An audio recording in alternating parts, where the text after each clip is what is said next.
Thailand ও কম্বোডিয়ার সামরিক উত্তেজনা এখন বিশ্বজুড়ে আলোচনায়। খুব দ্রুতই সীমান্ত সংঘর্ষ রূপ নিয়েছে পূর্ণমাত্রার যুদ্ধে, যা পুরো অঞ্চলে নিরাপত্তাহীনতা বাড়াচ্ছে।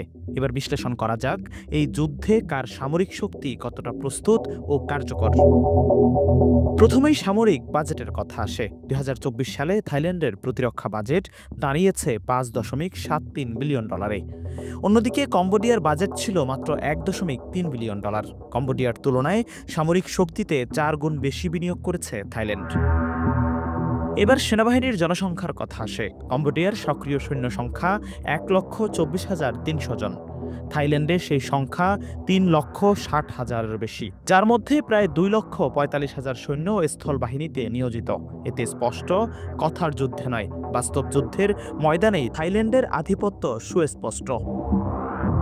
ট্যাঙ্ক ও আর্টিলারির সংখ্যাও প্রমাণ করছে পার্থক্য। থাই সেনাবাহিনীর রয়েছে ৪০০ ট্যাঙ্ক, ১২০০-র অধিক সাঁজোয়া যান ও ২৬০০ আর্টিলারি ইউনিট। কম্বোডিয়ার সেনাবাহিনীর ট্যাঙ্ক সংখ্যা মাত্র ২০০-র আশেপাশে, আর্টিলারির সংখ্যাও কার্যত অর্ধেক। উল্লেখযোগ্যভাবে থাইল্যান্ডের প্রযুক্তিগত আধিপত্য এই দিকেও স্পষ্ট। বিমান বাহিনীতেও বড় ব্যবধান এগিয়ে রয়েছে থাইল্যান্ডে। কম্বোডিয়ার বিমান বাহিনীর সদস্য মাত্র ১৫০০, নেই কোনো যুদ্ধ বিমান। এদের রয়েছে ১০টি হেলিকপ্টার, 6টি Mi-17, 10টি Z9S। অন্যদিকে থাইল্যান্ডের বিমান বাহিনীতে রয়েছে প্রায় ৪৬,০০০ সদস্য, ১১২টি যুদ্ধ বিমান, যার মধ্যে ২৮টি F-16 ও ১১টি গ্রিপেন। এই আকাশশক্তি এখন সংখ্যাতে গুরুত্বপূর্ণ ভূমিকা পালন করছে।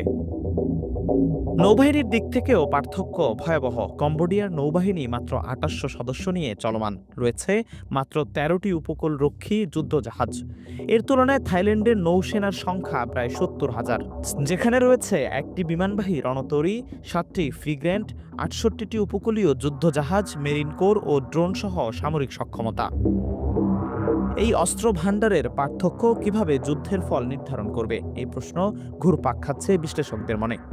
থাইল্যান্ডের সামরিক বাজেট ও আধুনিক রণকৌশল দেশটিকে চাপমুক্ত রাখছে, তবে কম্বোডিয়ার ছোট আকারের গেরিলা ও সীমান্ত দক্ষতা কিছুটা প্রতিরোধের পথ খুলে দিতে পারে।